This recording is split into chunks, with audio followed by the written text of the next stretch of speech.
এজন্য আল্লাহ নবী সাল্লাল্লাহু আলাইহি ওয়াসাল্লাম বলেন, ইবাদাল্লাহ সাওউ সুহুফাকুম আও লা ইউফারিকান্নাল্লাহা বাইনা wujuhikum।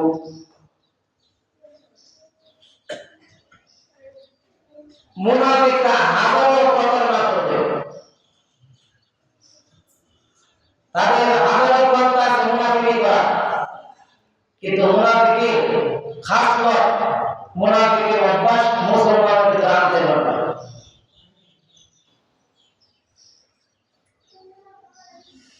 আল্লাহ নবী সাল্লাল্লাহু আলাইহি ওয়াসাল্লাম বলেন,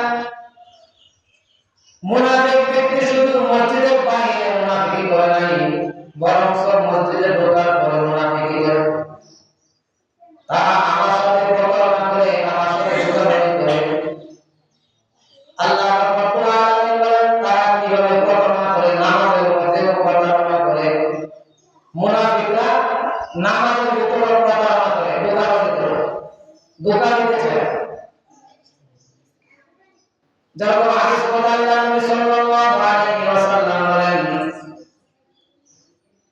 আরকানুস সালাত, নামাজ পরিপূর্ণ হওয়ার জন্য কিছু শাখা নিয়ম নীতি আছে, কিছু নীতিমালা আছে।